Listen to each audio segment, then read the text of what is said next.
Hello everyone, स्वागत है आपका एक बार फिर से निम्मीज नॉलेज पॉइंट पर। तो आज का हमारा टॉपिक है भारत परिषद अधिनियम 1861। इससे पहले हमने किया है भारत शासन अधिनियम 1858। ठीक है, तो देखते हैं इसमें इस एक्ट में क्या क्या प्रावधान है। अगर वीडियो अच्छी लगे तो प्लीज लाइक जरूर करिएगा, कमेंट करके अपने सजेशंस दीजिएगा और जो लोग नए जुड़े हैं वो सब्सक्राइब जरूर करिएगा। तो देखिए, सबसे फर्स्ट जो है इसमें क्या प्रावधान किए गए कि वायसराय की जो कार्यकारिणी परिषद थी उसका विस्तार किया गया।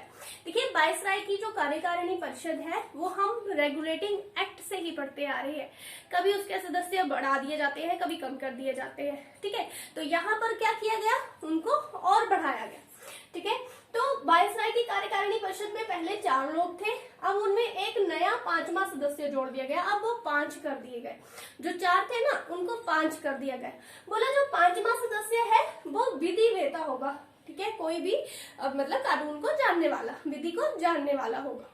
ठीक है, फिर यहाँ पर क्या किया गया, जो पोर्टफोलियो प्रणाली थी उसको मान्यता दी गई। आपको ध्यान रखना है, जो पोर्टफोलियो प्रणाली है जिसको विभागीय प्रणाली भी बोलते हैं।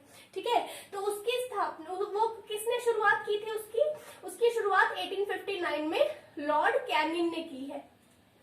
ठीक है, आपको ध्यान रखना है, इसकी शुरुआत जो है वो लॉर्ड कैनिंग ने की थी।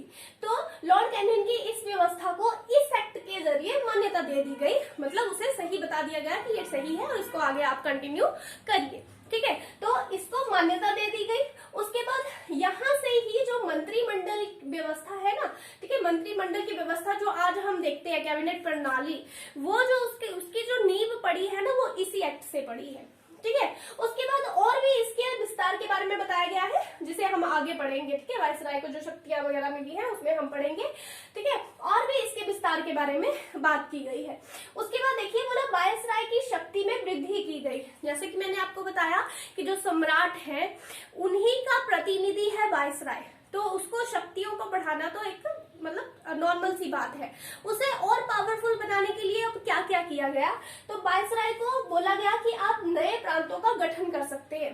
ठीक है, क्योंकि जितने भारत पर ये कब्जा कर चुके थे उस पूरे भारत को एक अकेला वायसराय नहीं देख सकता था, उसको हेल्प की जरूरत थी ना। तो क्या किया गया, छोटे छोटे प्रांतों में बांट दिया गया और वहां पर गवर्नर या फिर लेफ्टिनेंट गवर्नर की नियुक्ति कर दी गई। ठीक है, तो वायसराय को क्या बोला गया कि आप नए प्रांतों का गठन कर सकते हैं और साथ ही जो पुराने प्रांत हैं आप उनका पुनर्गठन भी कर सकते हैं। ठीक है, किसी प्रांत की सीमा को बढ़ा सकते हैं, किसी प्रांत की सीमा को कम कर सकते हैं, अपने हिसाब से आप उनका पुनर्गठन भी कर सकते हैं। साथ में ये भी बोला गया कि जो इन प्रांतों में आपको गवर्नर या लेफ्टिनेंट गवर्नर रखने हैं तो ठीक है, उनकी नियुक्ति भी आप कर सकते हैं। ठीक है, उसकी नियुक्ति के लिए भी वायसराय को शक्ति दी गई कि आप नए प्रांत भी बना सकते हैं, पुराने प्रांतों का पुनर्गठन भी कर सकते हैं और आप यहाँ पर गवर्नर या लेफ्टिनेंट गवर्नर भी रख सकते हैं। ये वायसराय को शक्ति दी गई। उसके बाद वायसराय को अध्यादेश जारी करने की शक्ति दी गई।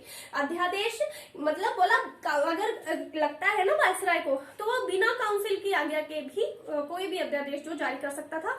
हाँ, इस अध्यादेश की अगर टाइम पीरियड आपसे पूछे तो सिर्फ 6 माह था। ठीक है, कि 6 माह के लिए ना कोई भी आपातकाल घोषित कर सकता था वायसराय। ठीक है, उसके बाद बोला परिषद का विस्तार कर सकता था। परिषद का विस्तार कि 5 सदस्य तो चलो पहले ही हो गए, इसके अलावा बोला 6 से 12 और सदस्य रख सकता था ये।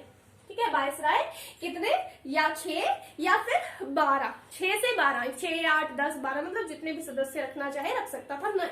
ठीक है, तो 6 से 12 नए सदस्य रख सकता था। बोला इनमें आधे सदस्य 1/2, ठीक है, इनमें आधे सदस्य जो होंगे वो क्या होंगे, गैर सरकारी होंगे। ठीक है, इनमें आधे सदस्य क्या होंगे, गैर सरकारी होंगे। ठीक है, जितने भी रखे जाएंगे मतलब अगर 6 रखे जाते हैं तो 3 गैर सरकारी होंगे, 10 रखे जाते हैं तो 5 गैर सरकारी होंगे। ठीक है, तो बोला जो भी वो विस्तार करेगा अपना वायसराय तो उसमें जो आधे सदस्य होंगे वो गैर सरकारी होंगे। और कितना विस्तार कर सकता है, तो 6 से 12। ठीक है, 6 से 12 सदस्य वो और विस्तार करके बढ़ाकर रख सकता है।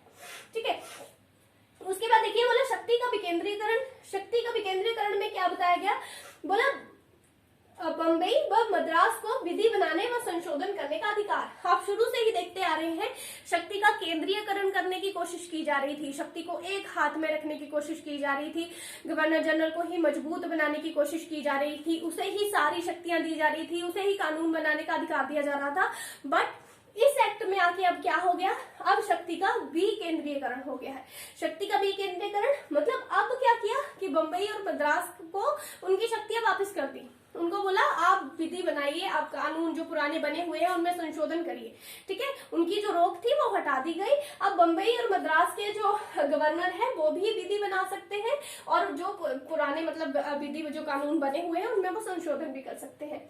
उसके बाद बोला नई विधान परिषदों का गठन किया गया, ठीक है, और विधान परिषदें बनाई गई।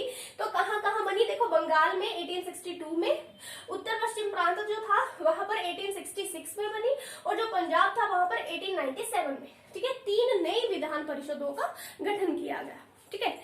उसके बाद देखिए सहयोग की नीति अपनाई गई। सहयोग की नीति, पहली बार जो भारतीय थे उनको कानून बनाने में शामिल किया गया, बोला प्रथम बार भारतीयों को विधि बनाने में शामिल किया गया। 1862 में लॉर्ड कैनिंग ने 3 भारतीयों को शामिल किया, ठीक है। तो 3 भारतीय वो कौन थे, बनारस के राजा, पटियाला के महाराजा और सर दिनकर राव, ठीक है। इनको विधि बनाने में शामिल किया गया। तो ये था हमारा भारत परिषद अधिनियम 1861। अगर वीडियो अच्छी लगी हो प्लीज लाइक शेयर जरूर करें और जो नए जुड़े हैं सब्सक्राइब करें। Thank you.